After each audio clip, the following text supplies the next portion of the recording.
రాష్ట్రాల్లో అలయన్స్ పార్ట్నర్లందరూ దాదాపు ఇక మేము ఈ అలయన్స్లో లేము అన్న విధంగా అటు మమతా బెనర్జీ గారు ఇండిపెండెంట్గా వెళ్ళిపోతాము, అసలు బీజేపీనైనా కాంగ్రెస్నైనా కమ్యూనిస్టులనైనా నిలువరించగలిగేది కేవలం తృణమూల్ అని చెప్పి ఈరోజు పేపర్లో స్టేట్మెంటే వచ్చింది. దాని తర్వాత ఇటు నెక్స్ట్ బీహార్లోకి వచ్చేసరికి ఇప్పుడు జేడీయూ నితీష్ కుమార్ గారు అంతకుముందు ఎప్పుడైతే బీహార్లో అసెంబ్లీ ఎలక్షన్స్ జరిగినప్పుడు బీజేపీ మరియు జేడీయూ కలిసి ఎన్డీఏగా ప్రజల దగ్గరికి వెళ్ళాయి, మద్దతు వచ్చింది, ముఖ్యమంత్రి వారు అయ్యారు. దాని తర్వాత వారు మళ్ళీ కాంగ్రెస్ వైపు వెళ్ళారు, మళ్ళీ తిరిగి కాంగ్రెస్ నుంచి వాపసు వచ్చారు. ఇప్పుడు ఎక్కడైతే ఈ ఇండియా అలయన్స్ దేశం మొత్తంలో మనకు ఒక ఛాన్స్ ఉంది అని అనుకున్నారో అక్కడక్కడల్లా రాహుల్ గాంధీ గారు ఈ న్యాయయాత్రలో వెళ్తున్న కాడల్లా కుప్పగూలిపోతుంది ఇండియా అలయన్స్. ఇంతలోపల ఎస్పీ వారు కూడా అంతకుముందు చాలా ఈవెన్ అఖిలేష్ యాదవ్ గారు చాలా రాహుల్ గాంధీ గారి మీద కొన్ని కామెంట్లు చేశారు.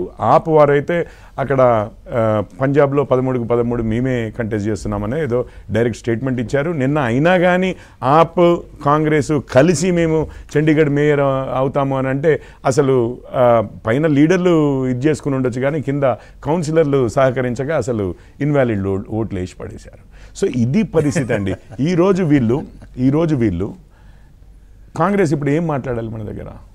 ఎక్కడ ఇప్పుడు 17 సీట్లు వస్తే కానీ రేవంత్ రెడ్డి గారు ఏమంటారు, 17 సీట్లు వస్తే కానీ మేము ఇచ్చిన హామీలన్నీ నిలబెట్టుకోలేము అంటే మేము ఇచ్చిన హామీలన్నీ ఇంప్లిమెంట్ చేస్తాము, 17 మీరు ఇవ్వాలంటారు. 17 అంటే ఈవెన్ ఎంఐఎంది వారు ఎప్పుడు వారి ప్రభుత్వంలో ఉన్నప్పుడు కూడా ఒకటి సార్ విపక్షాలు దాంట్లో నేనేమి ఇదనట్లేదు. నేనేమంటున్నానంటే ఇప్పుడు కేసీఆర్ గారు అర్థమైందండి. అంటే నేను అనేది ఏంటంటే ఇవ్వమనడంలో నేనేం తప్పనట్లేదు, ఇవ్వమని ప్రతి పార్టీ కూడా అడుగుతుందండి, 17 అడుగుతుంది, ఇంకా వీలైతే ఎక్కువ కూడా ఇవ్వమని అంటది. కానీ బట్ నేను అనేది ఏంటంటే వీలైతే అది కాదు కానీ వీలైతే అయితే నేను అనేది ఏంటంటే ఈరోజు కాంగ్రెస్ మన రాష్ట్రంలో ఒక ఇష్యూ కావాలి, ఒక ముద్ద కావాలి. ఇటు సైడ్ చూస్తుంటేనేమో ఇచ్చిన గ్యారంటీలు అమలు మీద ప్రశ్నలు అడుగుతున్నారు జనాలు, అటు సైడ్ చూస్తుంటేనేమో మనము రాగానే కాళేశ్వరం మీద అది ఇది మేము అసలు ముర్ము గారికే రాశాము అసలు సిబిఐ ఈడీ అని చెప్పి అంటే దాని మీద ఒక అడుగు ముందుకు వేసే పరిస్థితి లేదు. మరి కారణాలు ఏవో కాంగ్రెస్ వారికే తెలుసు, అది లేదు. ఇక్కడ రాహుల్ గాంధీ గారి విషయము కొంచెమన్నా మన దేశ నాయకుడు అని చెప్పి మనం ఎప్పుడు చెప్పుకుంటాం కదా, వారి యాత్ర ఇట్లా అవుతోంది అట్లా అవుతోంది అని చెప్పి ఒక 2 స్టేట్మెంట్లు ఇక్కడి నుంచి ఇద్దాము అని అంటేనేమో అక్కడ బీజేపీ వారికి గజగజ వణికిపోతున్నారు. రాహుల్ గాంధీ గారు వస్తుంటే రాష్ట్రం తర్వాత రాష్ట్రము అసలు ఆయనకి ఇది చేస్తుంది అది చేస్తుంది అని అందామంటేనేమో ఎక్కడికి పోతే అక్కడ ఇండియా అలయన్స్ కుప్పగూలిపోతుంది. ఇప్పుడు ఏం మాట్లాడాలి? మళ్ళీ అదే పాత చింతకాయ పచ్చడి అన్నట్లుగా బీఆర్ఎస్ బీజేపీ టుగెదర్ అనేది ఒకటైతే ఇక అది అరిగిన రికార్డే మళ్ళీ వేశారు. అంతకుమించి మరి రామచంద్రారెడ్డి గారు చాలా చెప్పాలి, నేను చెప్తాను అంటున్నారు. ఏం చెప్తారో నాకు అర్థం కావట్లేదు. చెప్పండి రామచంద్రారెడ్డి గారు, మీరు ఇంతకుముందు మీరు ఒక్క ఉదాహరణ ఇస్తాను. అదాని అని చెప్పేమో రాహుల్ గాంధీ గారు రోజు అదాని ప్రధాని అంటారు, ఇక్కడ రేవంత్ రెడ్డి గారు ఏమో అదాని గారితో ఎంఓయూలు సైన్ చేస్తారు. అక్కడనేమో అంతకుముందు మీటర్లను కేసీఆర్ గారు అసలు అగ్రికల్చరల్ సబ్సిడీలు బ్యాన్ చేయమంటోంది కేంద్రము, సబ్సిడీలు ఇవ్వద్దంటోంది, ఫ్రీ ఎలక్ట్రిసిటీ ఇవ్వద్దంటే ఉత్తమ్ కుమార్ రెడ్డి గారు అసెంబ్లీలో నిలబడి నేను పార్లమెంటరీ కమిటీలో నేను మెంబర్ని ఆ చట్టం తెచ్చిన దాంట్లో అసలు అట్లాంటిది లేనే లేదు అని చెప్పి ఇప్పుడు అధికారంలోకి వచ్చినాక వారు చెప్తారు.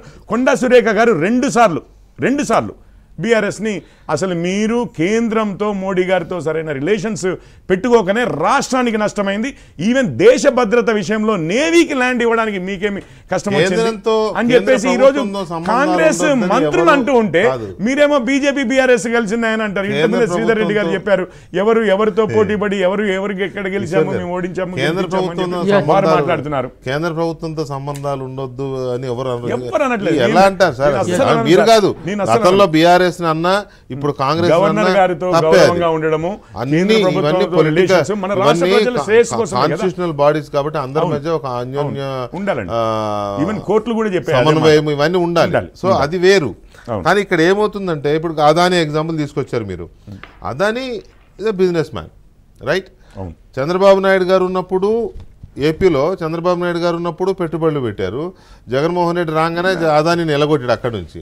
మళ్ళీ అదే అదానితో ఆయన టైప్ పెట్టుకుని ఆంధ్రప్రదేశ్ మొత్తాన్ని రాసిస్తున్నాడు ఆ కంపెనీలకి, అదానికి వ్యక్తిగతంగా కాదు. అట్లాగే అక్కడ వద్దన్న డేటా సెంటర్ తీసుకొచ్చి తెలంగాణలో కేటీఆర్ గారు అను ఆయన సంతకాలు పెట్టారు అదానీ కంపెనీ. అట్లా ఇంకా 2-3 ఏవో పెట్టినట్టున్నారు. బిజినెస్ పరంగా సంస్థల పరంగా హైదరాబాద్లో రేవంత్ రెడ్డి గారు వచ్చినాక ఒకటి తీసుకొచ్చారు.